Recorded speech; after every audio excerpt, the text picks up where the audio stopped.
Welcome, ladies and gentlemen, to the second installment of Recap Thursday for our Raethborne series. It's a very St. Patrick-y edition. Yeah. Captain Legs is just repping it. She's going this all Guinness out. Shirt too. I got it for free, and it's That's in the it. shape of the Guinness thing. And so I gotta tell a quick story before we start. So at my chiropractor's office, there's a patient who works for Guinness, and a couple weeks ago she came in and brought this like stack of T-shirts, and they were just like giving them out to everybody. And so I got one, and I've been waiting like 2 weeks to wear this. And I went into the chiropractor today, and like there's like 7 other people wearing the shirt. Yeah. And we all got a picture, and it was great. Anyway. Nice. Yeah. No, it's for like in all honesty, St. Patrick's Day not really too big. Like I know like people go ham and you're like, oh, you get to drink beer and yada yada, but I'm like I'm not Irish. I can drink beer any other day of the week. Like why? It's just not my thing. I guess I don't know. Party pooper Seika. Anyway. Everybody, it's a party. Wow. That's Okay. the name. Hey, I Party fished pooper. out my green hoodie just for you, okay? I don't want none of this. Anyway, guys, last time we left off with Recap Thursday, our pilot session. Yeah. Some shit happened. Kind of. Shit. Some shit happened. Shit happened. So, we left off after utterly decimating the patrol group that stumbled upon our lovely abode in the villa. They wanted to rape us. That's a no-no. We couldn't have that. They wanted to rape you three. I don't know if they actually. Well, You don't to know be that. honest, you have no. They could be into some. Okay. Yeah. Yes. No. Cool. Yeah. I think all of us wanted to protect our buttholes, so we killed them all. So we left off. A battle ended. All but one.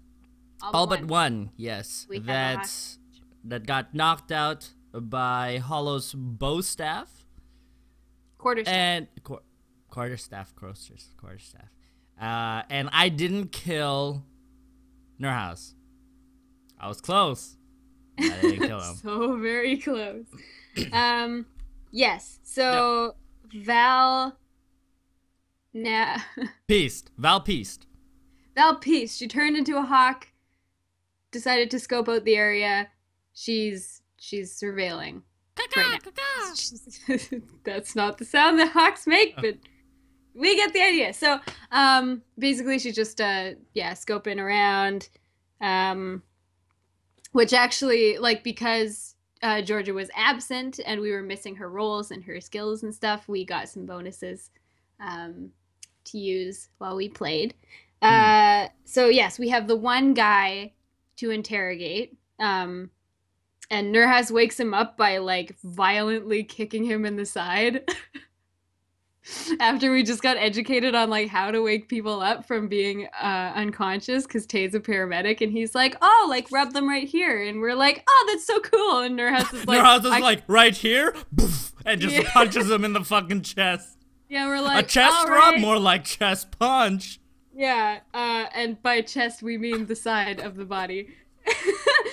So, yeah, the guy wakes up because that hurts a lot, and it's very jarring. And Arthur goes around and finds a belt to restrain the guy with. And he isn't very good at tying it, so, like, No. Nur is other way around. Nurhaz tried to try it, and then he has his stubby little dwarf fingers. So Arthur's just like, here, I got this. Let me help you. Yeah, let me help you. Right. Oh, yeah, because we talked about how Arthur would totally be into bondage, yeah. So, yeah, anyway, so the guy that we have tied up is, like, pretty afraid, and he doesn't know what's going on. And he has no idea who we are, and he looks at us and, like everyone else, sees the mismatch in the group like we're all the type of people who would not be around each other in any regular Oh. situation. So he's like, this is weird. Why are these people capturing me? Um, so do you want to take away our conversation? Yeah. So basically, he uh did he start? No, no. It was Devril. Last. Yeah, yeah. Yeah. Devril basically started the conversation and asked for answers of what's going on, just basically reinforcing the fact that we didn't want any of this, we didn't want any trouble, we have no idea what's going on, and we're just trying to find answers. We don't, we're not part of anything that happened here. Like, so Devril basically asked, what's going on, what the war is, what, like, all the fighting is happening. And yeah, they talk. He brings up and mentions the whole adjudicator thing. Like, he's pretty open, surprisingly. Yeah, he's about like it. super willing to tell Yeah, well, all this information. Devril is also like very, very sweet about it, right? He's very soft spoken, and so and he promises that if he answers their questions, or gives him information, he'll let him go. And obviously, he's like, "Are you sure you'll let me go? But will your friends let me go?" And Devril hesitantly looks over at Arthur because he was a little mad, and plus Arthur got wrecked that fight, like wrecked. yeah, like wrecked, like burn fate point to stay alive, wrecked. Yeah. And he promises, Devril promises.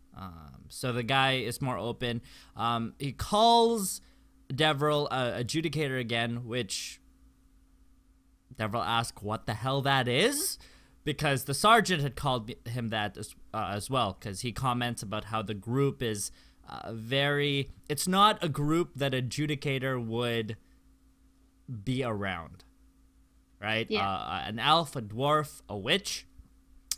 And so he basically explains, he's like, I don't know, like, I'm not about to tell adjudicator what their job is, but you adjudicate, like you and we're like, no shit, Jeffrey, really? Really?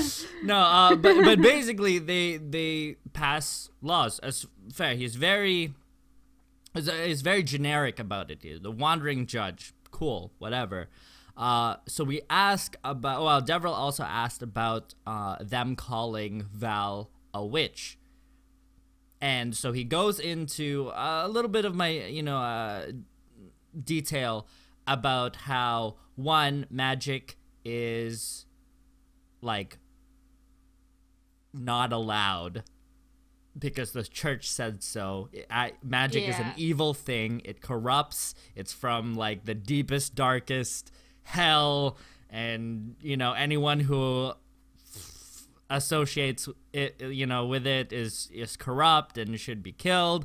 And he's like, everybody thinks this way, like everybody. So all of us are thinking, maybe we shouldn't bring up that Val can go caca, and they're just maybe we shouldn't point out that hawk up there is Val. Yeah, so we're not gonna say anything. We're gonna keep that on the DL. But we also asked why. Devril also asked why, elves and dwarves are not, like, favored upon or looked upon, which we didn't really get a clear answer from him, but we do get a clear answer later on. So I'll save it for that. And then I think that's the end of the conversation. He talks. He goes into a monologue about the two sides are fighting. I don't have my sheet, so I got this. Yeah. So, he tells us that the ram, the red guys, The angry red ram. team, they have the angry ram as their sigil. We learn that they fight under Earl Banwick. He's their liege lord, conscripted. The men in blue fight for Wallace. Wallace, yeah. Yeah. They are the ones with the wolf The impaled sigil. wolf. Yeah. So they went to war for like ownership of this town that we're in. Yeah, the town that we're in, which is Yes. called Sandon. Yes. It's essentially just a trade hub for goods, and they go up and down the river, and the river feeds into the sea a little bit further down. So Hmm. it's a really good vantage point for trading and all that stuff. Really, really lucrative um, land to have. Uh, so the red guys, the red team, Banwick's guys, were taking Sandon from the blue guys Yeah. because it was rightfully Banwick's. Yes. Which To which anyone. to which Devril ask in a so you are the bad guys. Yeah, does that make you the bad guys? And they're like, oh, we attacked Sandon because it rightly belongs to Banwick. We're not buying it. Yeah. No. This is no. this is what they were told. Yeah. And then decided to believe to go do the thing. So we ask him like what's the closest surrounding or the closest town to here, and he tells us that Memphil. Yeah. That I think, yeah. is Memphil. to the I remember east. It's about a 2 days march. It's part of Collisher. Collisher. Yeah. Collisher, yeah. Collisher. And then, So which we were going to head to the next town. That was essentially our plan because, to get away from the fighting and maybe get some answers. But hearing that the red guys are the ones that actually invaded, we should probably not, like, we didn't feel comfortable going to a town that was under, the command of the guy going to war. Yeah, so we're like, no, that's probably a bad idea. Let's go the opposite way. Yeah, so Devril... Oh, yeah, so because Devril did mention that on the other side of the river, there's still civilians. Yes. There's still civilians, and there's still people over there. So, and these were the people that owned or had, that owned Sandon to start off with it. Yeah, to start off with. Yeah. Then Devril gives his word to the guy that will let him go if he leaves us alone. And then he leaves the guy his name, though. Yeah, so he's like, if you hear of anyone like talking about or anyone that knows of Devril's Judicator, just tell him that I'm around.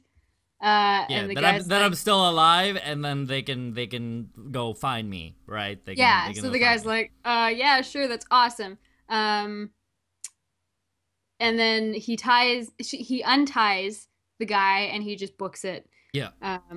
And then turns to Arthur, and he tells because Arthur's like really disappointed. He just wanted to like kill some dude, especially that one.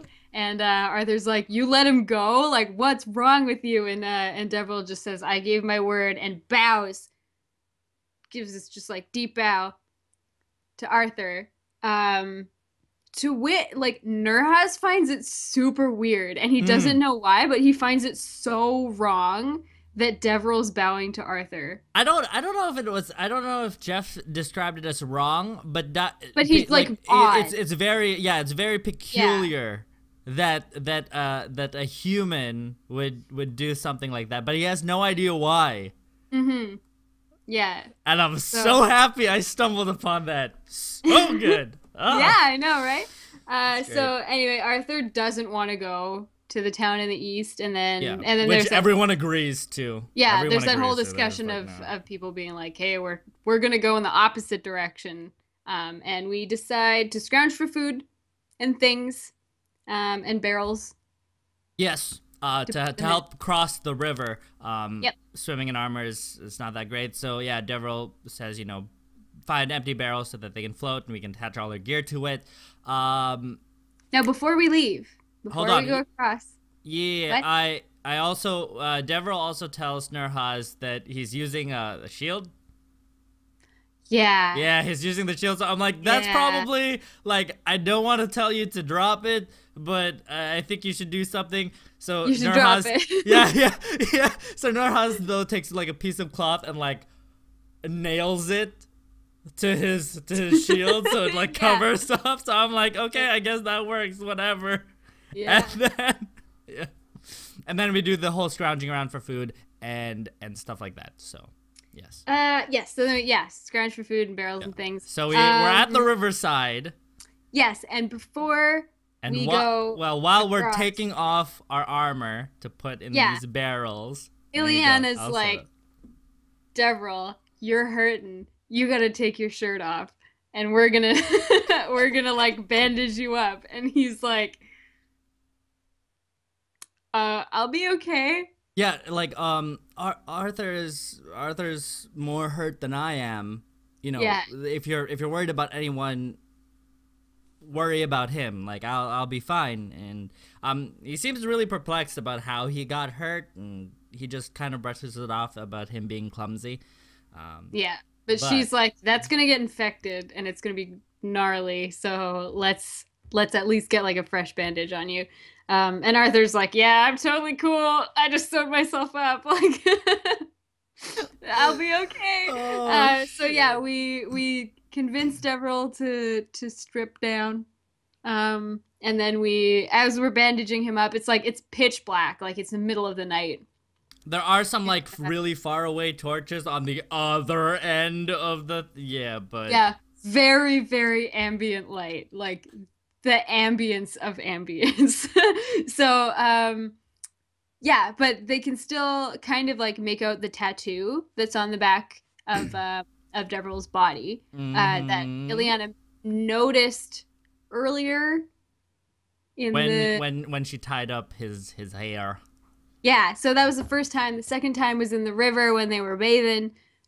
She could kind of see it, but she couldn't really figure out what it was. And then now it's dark. Yeah, and now it's dark, and she can kind of see a little bit more, but not a whole lot of detail, even rolling a 006, which was...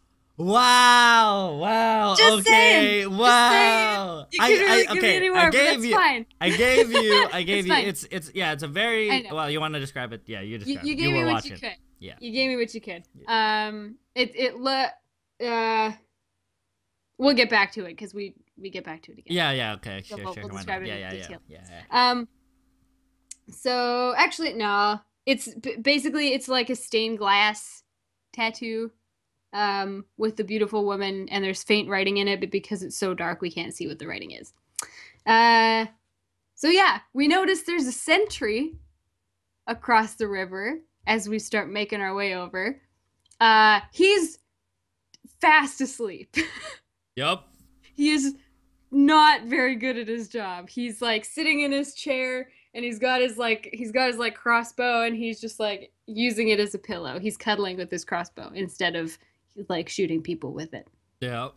Because I guess it's been a slow night up until now, but it doesn't matter because he's sleeping, so he doesn't even know that. Hollow does make quite a bit of noise. Swimming as she did while. So yeah, so she's paddling her legs, but it's above the water and splashing. So Devril goes and helps her out. Gives her the barrel and is basically towing her across. Arthur, very very nimble, actually makes it to the other end of the river first, and he just marks the guy. He just wrecks him, yeah. And then leaves him there. Just leaves him sitting, yeah. As if he never is going to, he's never going to wake up. But as if, he's just sleeping. He just continues sleeping at his post. So we go into town. It's completely deserted because it is, again, the middle of the night. There is one building that has a light inside. And we walk up to it. What? No. So we make our way out after he's killed. We put on all our armor, and we're making our way through the city to head to the other side. Our plan was to scavenge for supplies on the other end. the first house that we come to actually has a light in it. Okay. And we were just going to skip it. And we're like, okay, let's go to the next house that's abandoned. And the door opens. The door opens. And a guy walks out. Old man. Yeah, an old man, and he goes to like dispose of some gray water, some dishwater. And then he noticed us standing there. just I love how like I just imagine us all in a line from his door, like in the middle of like walking. You're just like, oh. And him just coming out like, Oh shit. Yeah. So he's really surprised that he sees it there. He's like, oh, what are you guys doing outside past curfew? Yeah. We're like, curfew? Or just... What's the curfew? Yeah, it's just like, well, never mind then. Just come on inside and tell me by the fire. And we're like, and you and Arthur just go like... We're tired as fuck. We're going in. Yeah. Nurhaz and Hollow's like, we're not leaving them alone with this man. We're going in too. And Devil's just like, I guess. So he goes in and, you know, as he's entering the house, he thanks the man for his kindness, right? You know, thank you so much. Yeah. Like we didn't mean to disturb you. So yeah, there's that. So we get into his living room. There's a pot of stew on the fireplace, and we're all warming because we're all drenched. And so yeah, we start warming up by the fire, and so he asks us to explain, and we don't really give him much. He doesn't ask for our names. We don't ask for him. It's very hush hush. And we tell him the truth. Honestly, we don't remember what happened. We were on the other side of the river. We came across this side of the river. He's impressed that we survived for 3 days over on the other side with all the fighting that was going on that side, because that's where the thickest fighting happened. But we don't know that. We only have memories of 1 day before. So... I forget who asked, but somebody asked if the old man can look at our wounds or tend to our wounds, which he gratefully does. He looks over Arthur's shoddy patch-up job, which he, you know, fixes up, and Arthur feels all right. And asked once he's done, he asked himself to be excused to go outside. The old man's like, don't worry, that should be fine. Just make sure you don't wander around. If you see patrols coming, come right back inside, because they're gonna take you in for questioning. Arthur goes out and takes the sentry guard and hides the body just in case. So that's what he is off. He looks at Deverell's wound though. He got stabbed in the side, and now with the firelight, Ileana gets to see the tattoo on his back. And as Legs just described, it's a picture of a very, like, it's those like stained chapel glasses, like a picture of like a angel or a beautiful woman coming down from, you know, at the top shoulders heaven. There's a sword that she's kind of cradling that's pointed straight down. A pulpit, I don't know what the proper name for it is, with a book on it, and the words saying Sword of Zyron, which she keeps in mind. So Deverell gets patched up. He feels good as new. And they basically start talking with this man. It's a bunch of mumbo jumbo. I was only like half trying to pay attention for this, so I wrote it down. But basically, it's like we said earlier, red guys attack the blue guys for Sandown. He doesn't know what the political reason, why they made the move now, because it was always like this. But now there's kerfuffling. The King's army, the Royal Guard, has actually pulled out of Sandown and let the Earl and the Viscount duke it out for this place. Not, you know, not willing to, which Deverell says, can't the king just make a choice about who owns Sandown or like splits it? And the man says, you know, it's political stuff. Sometimes as a king, you're not able to, making no choice is better than making a choice and offending someone, which it doesn't sit right with Deverell. So there's a bunch of that happening. And we basically get the generic layout of the land. He pulls out a map for us. This is the first time we got to see the map. We'll be sure to show you guys at the start of Sunday. Yeah, we'll put the map up to the camera and you guys can see a look at it. It's really nice. It's the kingdom of Thranduil. Therend. Why do I always add it out? No, yeah, I know. You keep I know. trying to say sorry. because I think you're thinking of Thranduil. I think and so. That name is so. stuck in your head, and it's like overlapping Theron. I know. Thrand. Theron. Sure, we'll go with Theron. Yeah, because we speak. Oh fuck. Don't even try. Don't even try. We speak Thrandic. Okay. Sure, whatever, sure. know. So basically it's a land, the king, it's split up in a lot of fiefdoms with a bunch of stuff. Whatever, we have no idea what we're doing. He shows us a map. That's it. We have amnesia. What this shit is. Fuck. Okay, so Deverell has a couple more questions. Nurhaus actually asked where the closest dwarf settlement is, and it's north. On the outer edge, there's a mountain. On the other side of the lake. So Deverell says, you know, hey, if you want to, you know, see your people, maybe you can get answers there. I offer to go with you. You know, I offer to go with you, even though they might not welcome me. Like, I'll offer to go with you. So Deverell, you know, Nurhaus is like, yeah, okay, whatever, and he goes to his bed. The last thing that Deverell asked the old man is about judicators. He asked about judicators. And he goes into the old man goes into in depth, and basically judicators are only made in Therend. Oh, I gotta. They're only made in Therend. And only 1 in 5 of applicants for the judicator program or whatever survive. And because of their low rate of graduation or whatever, they are tasked to wander the land by themselves, dishing out justice. So they are basically the judge, jury, executioner for all the towns. They have great authority, and when the old man's explaining this, Deverell gets a flashback of man in very fine clothing, like of nobility, kneeling before him.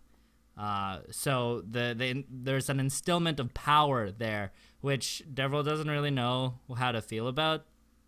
But basically the man continues and says, if you're looking, you know, Deverell asks if there's like the main place for judicators or like a judicator outpost or something.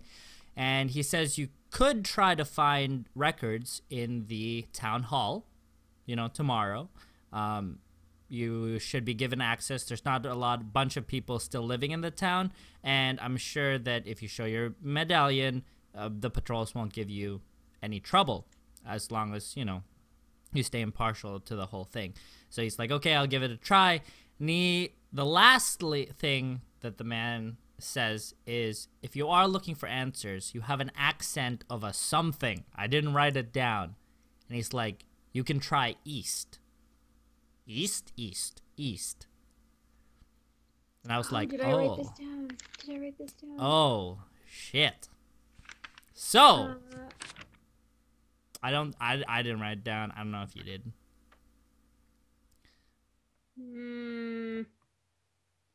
No. So. Did you already say that Arthur left? Yes, to the body. Yeah, we already did that. Yeah. So, okay. so sorry, I wasn't paying attention. Yeah. So I know.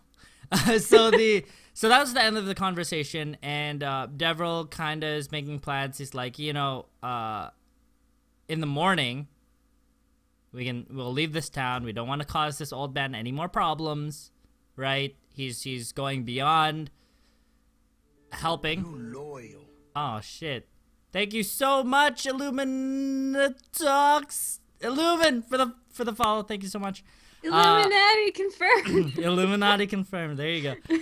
So Deverell's making the plan, basically to head north on this side of the river, go up, meet with Nurhaz's people, right? Maybe he can find answers, and then head east for me. And if nobody has any, and nobody has any qualms or things, then that's what we'll do. No one has anything. They're like, that's the best bet. At least we can, get Nurhaz and maybe my memory back, and then we can work from there. Cause none of you guys had any leads for you. Like there was nothing for Ileana or Hollow or Val or Arthur.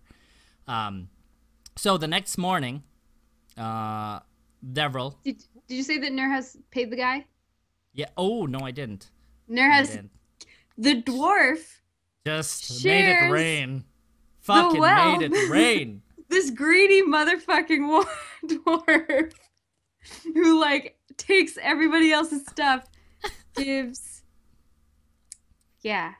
It was good, dude. Man some money for being so it was nice like to him. he's like, oh, he was trying to find out how much money's worth, and so basically it's 20 coppers equals a silver, 4 silvers equal a gold. And Nurhaz asked, how much is it to stay in an inn? And the old man says, nothing but a few coppers. And Nurhaz slides him a fucking silver piece. And we're just like, damn! So he's really stoked. He really thinks, but we thank him for his kindness. And so the next morning happens.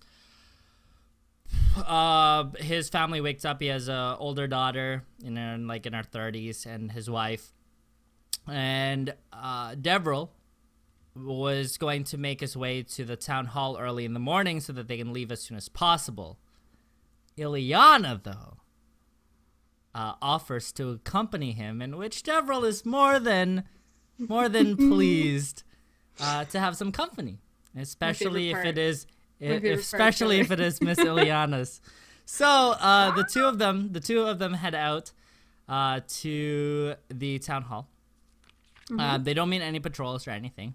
They enter the courtyard, and there's a big statue of a man raising a sword in one hand, and on the other hand, the decapitated head of an elf. And there's a plaque. Yeah! And I wrote down what was on the plaque.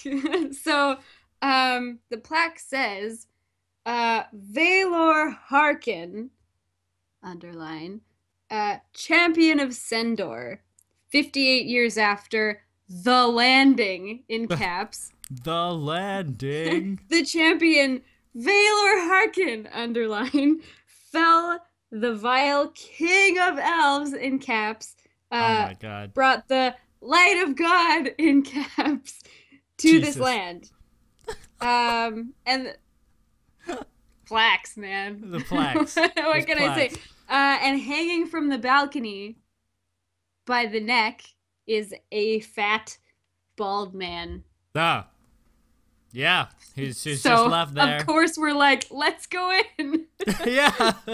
Deverell holds back. Deverell holds back, because the stench. He's just left there to just rot. So they quickly enter the library. So Deverell's looking for a bunch of stuff. There's a library inside the town hall with records. He tries to find books on magic, on witches, magic users, mages, whatever magics. He fails. He can't find anything. So that's highly unfortunate. They still decide to keep it on the down low. And first and foremost, then, the reason why he's there is to try to find a book about judicators. He finds a book outlining stuff, basically exactly what the old man says, had told them the night before, and something though in the book tells them that they administer the judgment of God, which piques, you know, the word of God, the book of God. So Deverell tries to find a Bible, the holy book, whatever. Because if he is to administer justice, he should probably know what rules he has to follow. Exactly. So he finds several copies, and he takes one and, you know, stows it away. And he turns to he finds Miss Ileana wherever she is waiting, and says that he's done, and if she has no business, they should go back to the others so that they can make their way out of the town. But she's not done here yet. And there's this very intense conversation that happens. Exchange, yeah, no good. Very intense exchange. So Ileana's leaning there, looking at Deverell, and she asks him what the sword of Zyron means, because she saw it on his tattoo, and she's been meaning to ask him. And then Deverell changes his tone. And out comes Zyron. Hi. Deverell's other half. And yeah, shit goes down. So he asked her what she wants, and she's like, well, if you're gonna like put my finger in your mouth and suck my blood, we should probably have an introduction. And he's like, what the fuck do you want? And she's like, well, let's have an exchange. So basically, Ileana asks for protection. Yeah. Because she's got plans to survive and to gain power in doing so. Because she believes, like, after she woke up, she knew that, like, the only way she was going to make it is if she survived. Which makes sense. Like, or else you're going to die. That's the simple thing. So, but she's got this like hunger for power, and like the way that she's just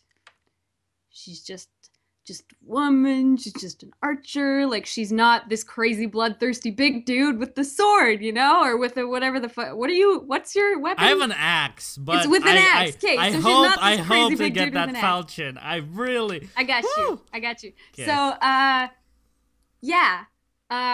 she's like, hey, I need you to do things for me, like fight people for me and like protect me from shit. And he's like, not a chance. Why would I do that? Why would I do that? Why and would I do like, that well, for you? I gotta protect your other half because he's really innocent and he's really naive and he doesn't know what the hell's going on and he like really likes me. What's gonna happen to him? And he's like, oh well, I'll protect him. Like, he's my job. Like, we share a body. I got him. And she says, well, what if anything happens to me? What's he gonna do? Oh, she got me. I get to She got me. Which is really true. Because Deverell, there's a bunch of intricacies here that hopefully I can bring out and explain, but Zyron cannot his more, the most important part is not necessarily the physical protection of Deverell, but also his mental state.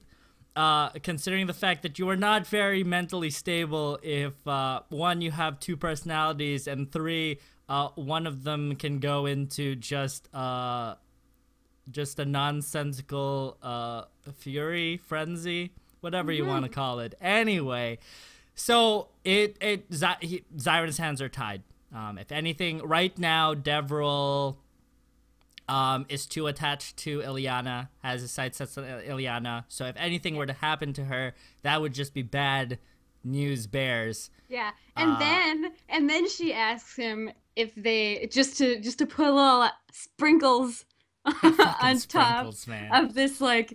of this big fuck you ice cream. Fuck! Wow! Wow! I ain't She eating no fuck you ice cream.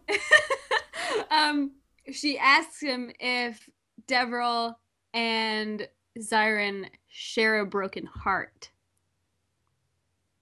which he didn't answer. So I'm gonna ask him again later. Yeah. I'm gonna ask him again. So, yeah, and she also asks if the other half knows.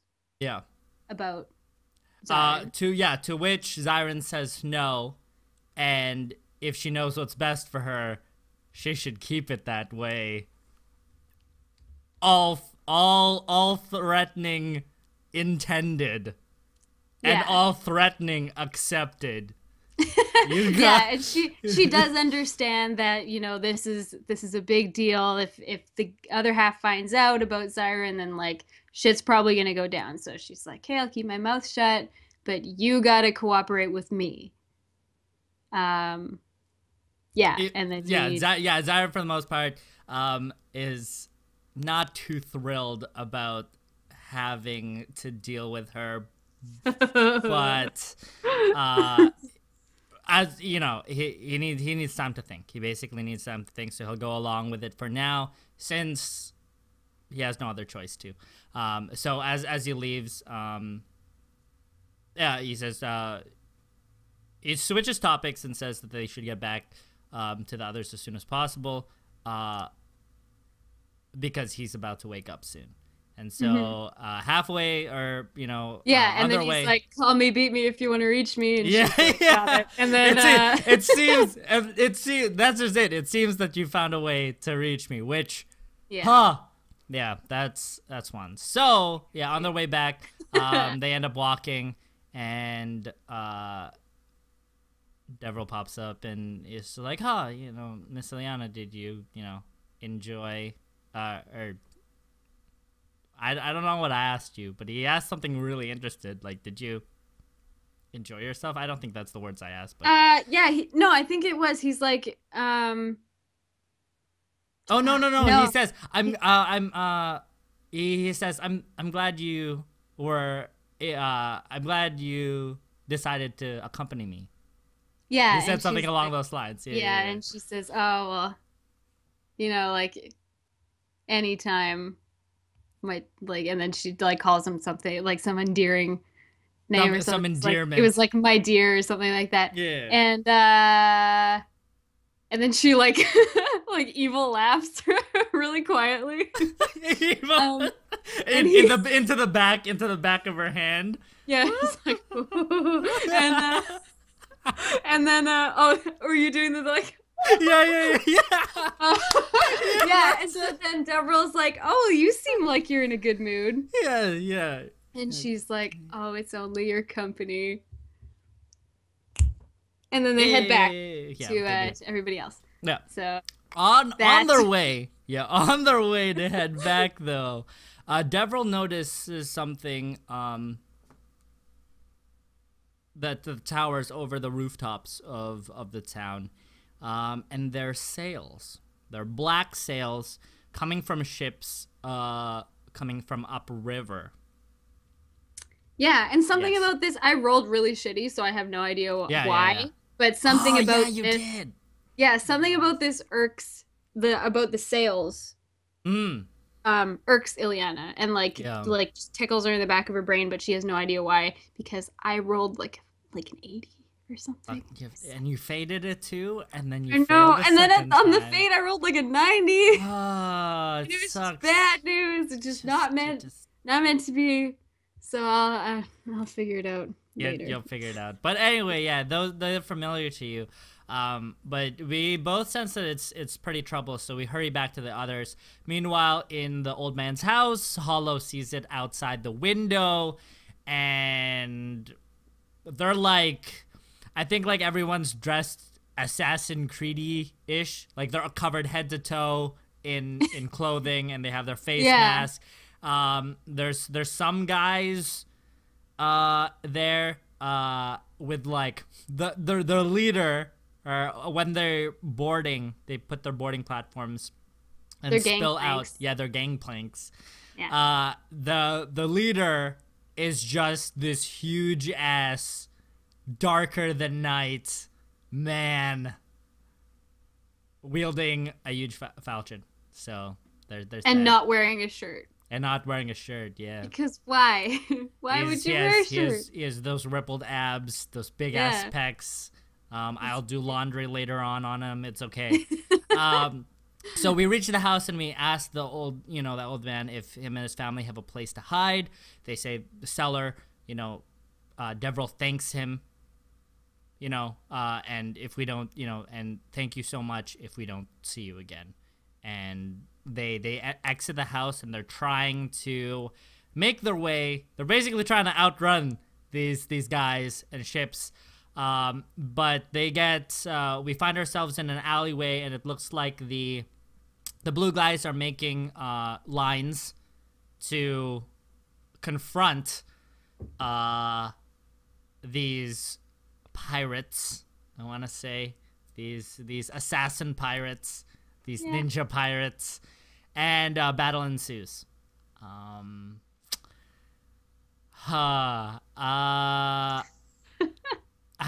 do you want I guess we just go.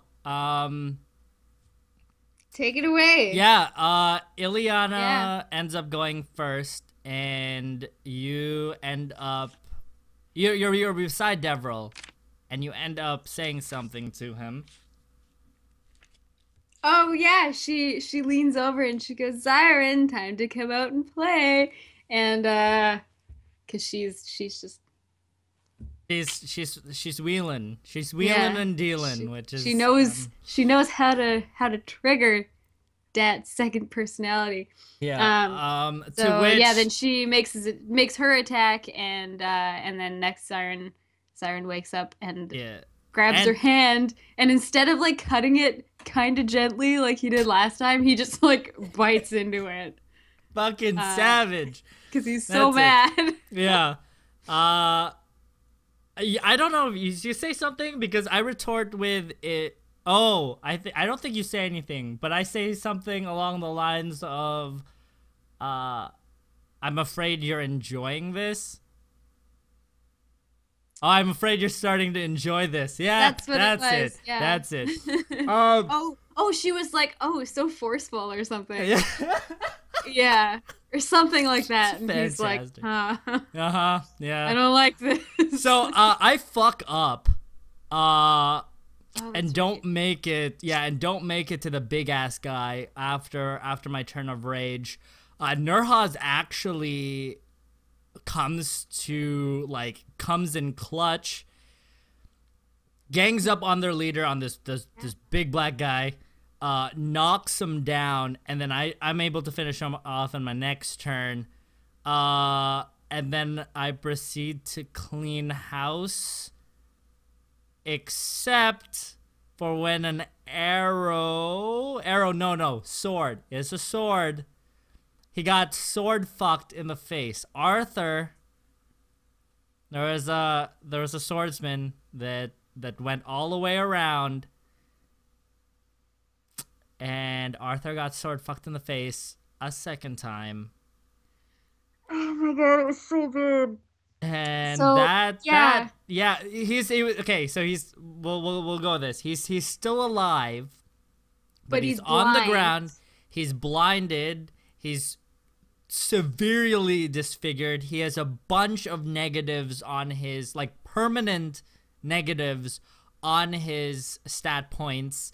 He's bleeding out. And he also slurs everything he says. Yeah, which, I mean, he had a stutter, but, like, whatever. Like, you get a sword to the face. He would have to burn another fate point to, like, take out blindness, or I think just to survive. Which would leave him with 1, because he only started with 3, and he had to burn 1 the first session. So we're like, oh shit, we finished the entire fight. There's a mysterious woman that comes in and saves Ileana. Oh yeah, what the fuck? Where did she come from? Yeah, basically the swordsman who killed Arthur was going after Ilyana. Ilyana calls out Zyron's name. He's about to turn, only to see a mysterious woman just cut this guy down. So, with no threat, he forces fucking Zyron cleans up house. I think Hollow kills her guy. Nurhaz. Hold on. And, yeah, and then it's the tentative time. Will Zyron snap out of frenzy?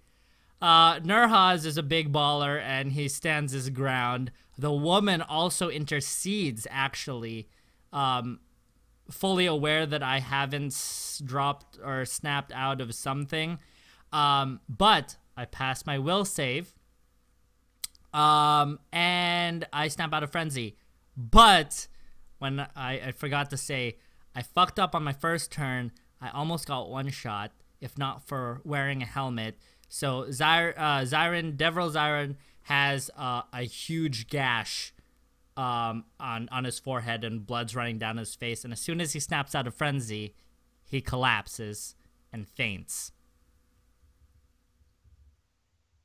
Ilyana, though, as the battle concludes, Ilyana goes over to Arthur and asks. She asks, what would you like to do? And he replies, he's like, I want to go now, or something. He's something about, he says a couple of things. I think he says something along the lines that he's not afraid of death. Yeah. Yeah. How, he does say like that. death is not, not something that he's afraid of. Yeah. So, and I just want to drive this point home. What do you do? So, Ilyana respects that Arthur does not want to be alive anymore. Like, nobody in the right mind would. Is especially in this world and how it is. Like, you probably need sight and speech and like brain matter. Your face and brain matter. So she shoots him right in the noggin, and it ends his life. And so who killed Arthur? I killed Arthur. Ilyana killed Arthur. I see now. You're trying to get into my head, and it's not gonna work because Ilyana is just as much of a psychopath as Arthur was. And you're about to find out. I'm just trying to make our third session as juicy as possible. Oh, it's gonna be so juicy. I'm just so like grapefruit. Like like a perfect ripe lanka.